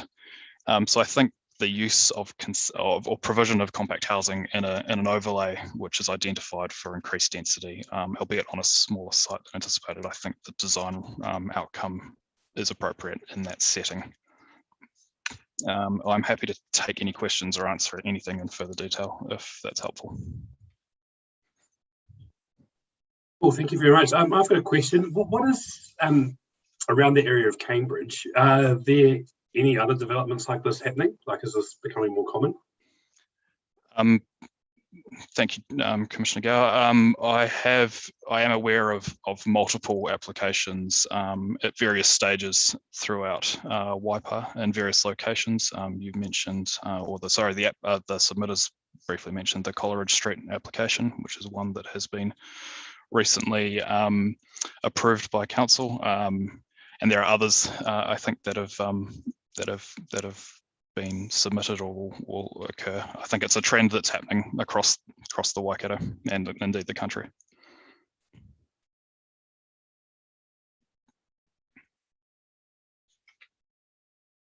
Have you got any questions, Luke? Not at this point in time, Mr. Chair. Okay, great. If I may, Mr. Commissioner, sorry, I just had one more comment. I think just in relation to the boundary fence discussion and the height of that for privacy, I would just suggest some thought goes into that if that is to be explored, and the I guess, the potential consequences of a higher fence on overshadowing and daylighting issues, particularly over the height relation to boundary control, and just would make the suggestion that maybe a revisitation of the landscape plan might be a better way to resolve that, in terms of using some planting, which will provide screening, but not necessarily, or still allow some sunlight or daylight penetration. So just, I guess, providing a softer interface rather than a solid wall. But I will leave that to the planners, but that's just my input from that perspective. Thank you for that. Okay, Tim, over to you again. Thank you. So I'll just touch briefly, I guess, on Mr. Moran's evidence and the 42A report and conditions. So Mr. Moran's evidence has highlighted, I guess, the key points that I would like to make anyway, and I agree with the evidence that Mr. Moran has provided. I would like to make a comment in relation to the points the submitters have raised in the proposal not compliant with the district plan. In my view, because the proposal complies with the bulk allocation rules, there are actually very few rules that the proposal doesn't comply with. The key one being the 2,000 square metre requirement for compact housing. And as Mr. Foster has talked about, and I agree with that, the design outcome of the proposal is appropriate for the setting in terms of it not meeting that 2,000 square metre requirement. So I just wanted to make that point. In terms of the subdivision aspect of the proposal, which hasn't really been talked about, that is what trips it up as being non-compliant. Otherwise, the land use consent is discretionary activity. And as Mr. Moran highlighted in his presentation, that the fact that only occurs because of the 2,000 square metre non-compliance and a few other non-compliances with that rule in the plan 2.43, I think it is. So in terms of I guess the overall sort of effects assessment, I rely on Mr. Foster's advice in forming an opinion around that. And I think that the level of effect in terms of amenity in particular are acceptable in this setting. And in terms of the other effects in relation to infrastructure, Mr. Coots has addressed those, so I won't touch on those. In terms of the 104 assessment and the consistency of the proposal against the relevant planning documents, I just highlight that, in my view, I think it is consistent with the direction of the district plan and the objectives and policies, and as well with the NPS for urban development. Submitters have picked up on affordability, but I think the NPS for urban development also, as I said in the 42A report, is seeking to provide a mix of housing typologies, which I think this proposal is a good example of. So in my opinion, the proposal is consistent with the main planning documents that are relevant. And on that basis, I think the proposal should be granted. In terms of the conditions, as Mr. Budd highlighted earlier, there are some minor touch-ups that need to be done to those, and I'm happy to provide those after the close of this hearing. So yeah, I'll keep it quite brief. I don't really have anything else to add. Happy to answer any questions. Got any questions, Lou? Really, at this point, Mr. Chair.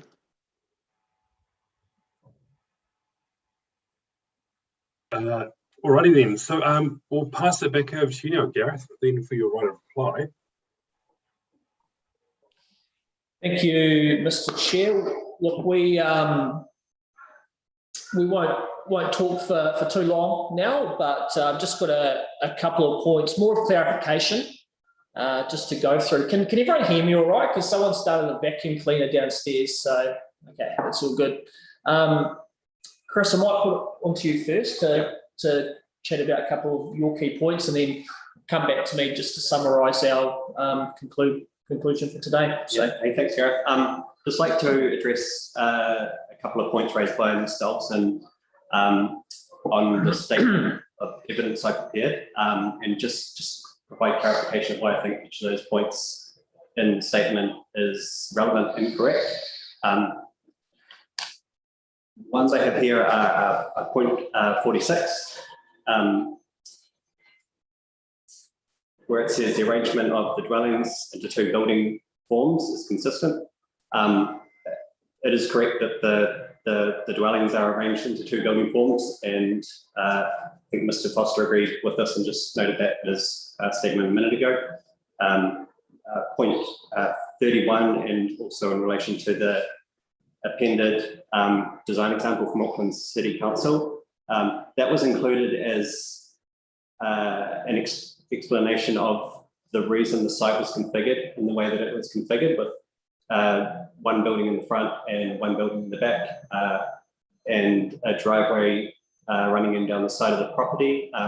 We look to, I guess, various examples when we're designing projects, and those examples that we look to are either sort of local or national or even international, but locally there aren't too many, or there isn't, as I'm aware, an example from Waipa District Council of, I guess, best practice compact housing subdivision. So we look to Auckland City, which is kind of facing those issues, and they've prepared different examples of what might be suitable on different sites.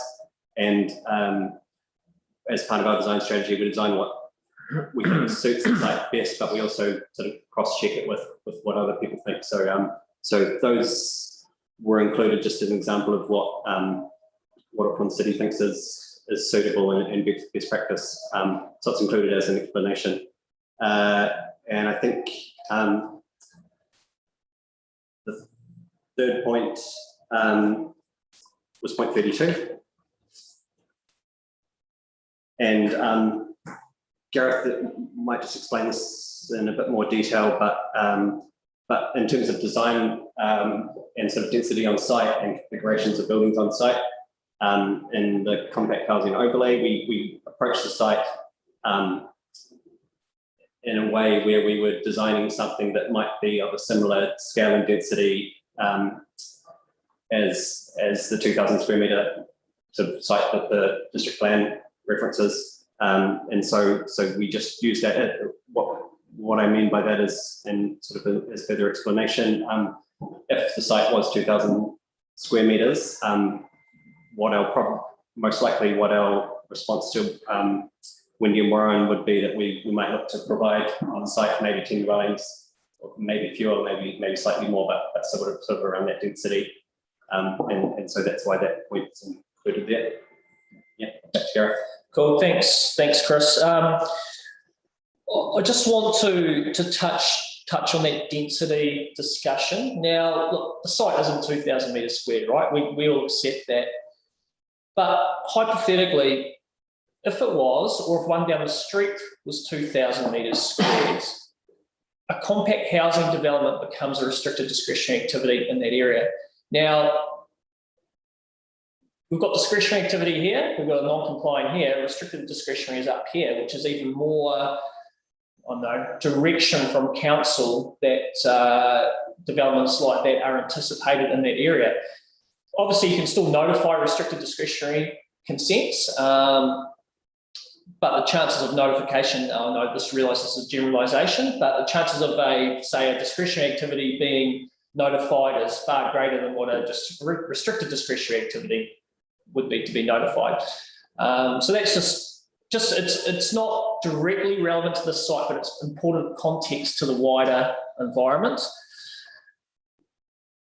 I want to talk about precedent briefly as well. Now, precedent is a really important factor which can be taken into account in these applications for resource consent. If this application, or if this site was located 2 or 3 streets further away from the reserve, we would not have applied for resource consent. The reason we've applied for resource consent from this particular site is because it relies heavily on a really key policy or objective of the district plan 2.3.4 0.5, which encourages compact housing within close proximity to reserves. Areas outside this close proximity to reserves will not have the support of this policy. So therefore, a precedent cannot be created for other sites. Albeit along Taylor Street, yes, but it is a compact housing overlay. So it's very important to notice that, or to note that. Also, just in terms of the permeability as well. Now, look, Mr. Coots covered this off, and I don't want to thrash this out too much longer, but we've got we relied on our evidence from Titus to conclude our flooding stormwater effects to a point where we concluded them to be acceptable. Now, this is based on specialist input, which has been obviously from Titus and then peer reviewed by council. So that's two specialists saying that any flooding or stormwater effects can be mitigated to a point, subject to resource consent conditions, which we will be accepting of. So in summary, that's the only, we do conclude or do concur with the points raised by all council staff, and we have no further points to present today, and that summarises or concludes our presentation. Happy to answer any questions. All right, Lou, have you got any further questions? One of the submitters actually put in that they looked at a higher fence. Was you consider that? Look, we did consider that. Now, Mr. Foster raised a really good point that the higher the fence goes, the more likely it is to restrict sunlight. That was sort of, I suppose, the applicants offering up an additional mitigation measure over and above what we originally applied for. If put it this way, if the neighbouring property owners were accepting of that, then and that was going to go to some way to resolving some of their concerns, then from a planning perspective, it would work. Because obviously, if a neighbour signs off on an encroachment like that, you don't even need resource consent for that these days. So, look, that's something which has been offered up. Whether it's practical or not, I don't know. I probably concur with what Mr. Foster said, and it's probably not a practical option. However, maybe a resource consent condition around landscape planting along that boundary might be more acceptable.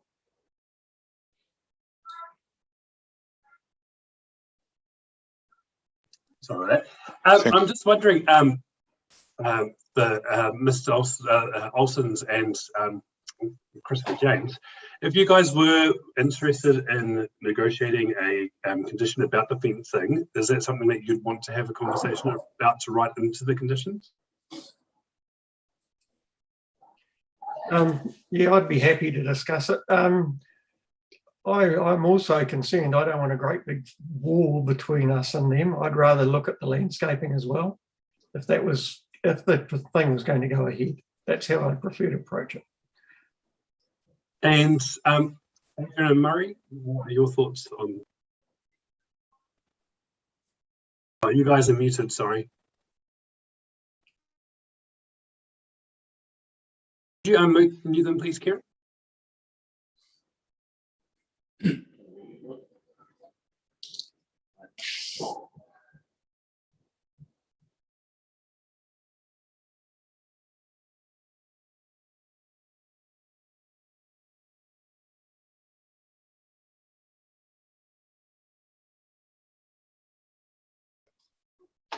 Now, Okay. we can speak. Yep, great. We can hear you. We're back with you. We heard everything. The fence between 107 and 109 doesn't really affect us in any way, shape, or form. We're only hoping that the existing fence that we have currently, which is just put up, that we want to keep that fence. So if anything else is put up along beside that fence, and that inside that on the 109 side of the property, that's independent, and our fence remains. Okay. What I might do, and let me know if this would be okay. If the submitters and the applicant maybe go to a breakout room where you guys can have a 5 to 10 minute discussion over boundary fences and stuff, so you could write that into the conditions, Gareth?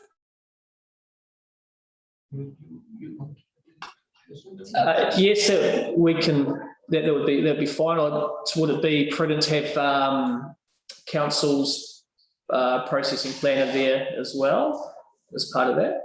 Sure. Yep. We can organise that. I'd quite like some kind of agreement on fences if we do approve this, and it would be nice if the submitters are here. That if sure. we can do. But that's completely acceptable. Yep, we can. I don't know how to create a breakout room, so we might need a bit of a tutorial on that. But that's okay. Well, I'll get Kieran to make a breakout room where she can put in the right people, and then we'll just take a break for 10 minutes while you guys are having a chat with yourselves, and then you can you can come out of the room, or else Kieran can boot you out when you're ready. Just confirming, we've got Adrian and Murray Olsen, we've got the Hodges, we've got Chris James, and is it Quentin Budd is the other one to come in with you? Is that good with you? Sorry, who? Foster. I'm happy to. Tim Wilson. Wonder whether maybe if Tim just joins. Yeah, Tim. So, Quentin, did you want to go in? Sorry. Probably okay, I think. Thanks. All righty. Cool. I should be able to do this now.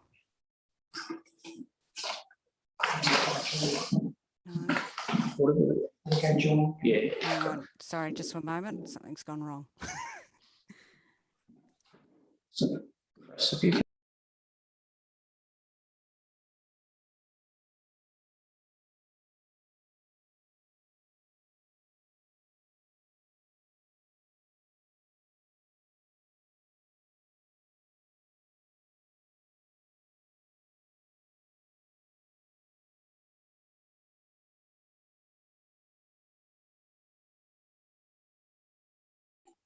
Okay, so we can have a little break for 10 minutes and we'll come back shortly. Thanks, Marcus. Yes. Thank you very much.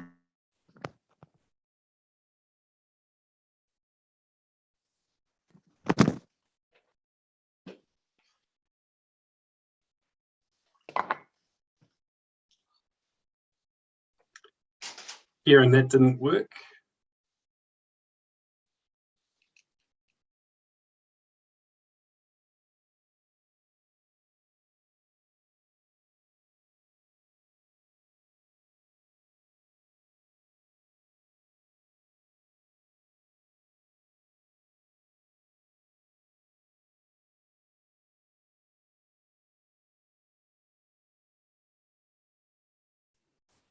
Excuse me, Olsen's. I don't know if is there a message up on your screen to tell you to join the breakout room? You might have to tap a yes or a no.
Right, we're all back. How'd that go? I think we might have been a minute and a half off resolving it, but it just cut out a bit soon. Oh, sorry, do you want to have a little bit longer? I think maybe just took maybe 2 more minutes, or maybe 3 or 4 more minutes, probably. Yeah. Yep, okay, go ahead, if you want to tuck them back in.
Alrighty, how did that go? Yeah, I think we've come to some common ground. Now I'm going to do my best to explain what we've come up with in terms of what could be added as some new consent conditions. So in terms of the boundary of 107, we've agreed that the 1.8 metre high fence is acceptable and should be, that's the extent to which it should be built. But we've also agreed that the front doors and windows will be appropriate to screen them. So we will go back to our landscape specialist and get a revised plan which shows those windows and doors to be screened. We're happy for that to be incorporated in the consent condition regarding landscaping, that the front doors and the doors and windows need to be screened, so that can be grafted into a consent condition. In terms of 111, we're happy for a resource consent condition for the existing fence to be retained on that boundary, and any improvements or alterations to the fence had to be undertaken on the applicant's side.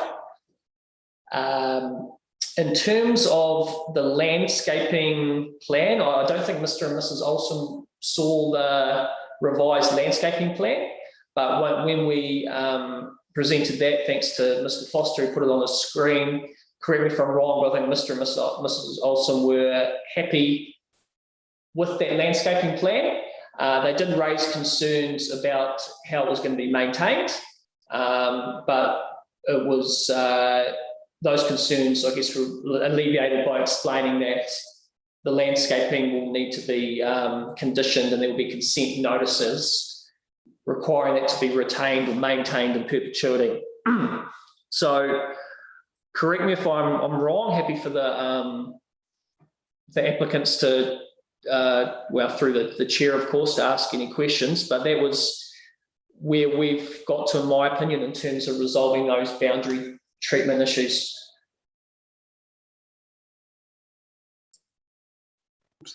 Okay, so is that what would I say? Is that fine with you, with the submitters, what Gareth has read out? Yes, I agree with that.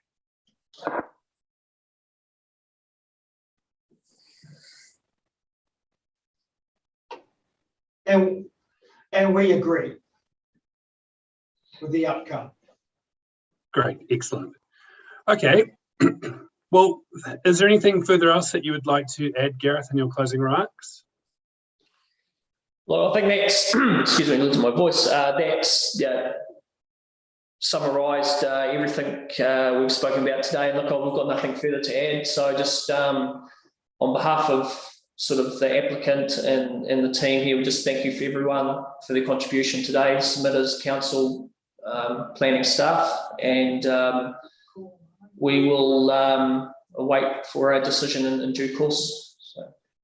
All right. We had a site visit yesterday, or the day before, lost my days. So we're aware of the site and have seen it. So we'll close the meeting now, and we will break out and, sorry, Quentin? Yeah, Mr. Chair, I just wonder, just before you do close, whether, because I think Mr. Moran mentioned submitting a revised plan and fencing plan, that would be best done when the hearing still kept open. So you might, one option is to adjourn it and then receive that plan and circulate it to the council staff and submitters before closing the hearing. Yes, yep, you're correct. Okay, so we'll adjourn the meeting now then, and wait for the amended plans to be circulated amongst everybody. Sorry, Mr. Chair, we could also look at putting an additional consent condition on there, saying that the windows and doors needed to be screened. That could be tagged to the consent condition rather than providing a new plan and adjourning the meeting. We could probably close it with those consent conditions, but that's just a thought. Quentin, I'll take your advice on that, please. Well, I guess we're not really sure what that condition might be and what they're putting forward exactly. So yeah, it really just came down to whether that amended plan, if the applicant was wanting to submit an amended plan or not, or intending to, and then that to be recirculated to the submitters as well. Look, I'm happy to adjourn then, and we'll wait. Well, yeah, okay. We're better off to adjourn then and wait for the amended plans and stuff to come from you, from you guys. So that's cool. Okay, thank you very much for your attendance, everybody. And yeah, we're free to go. Apart from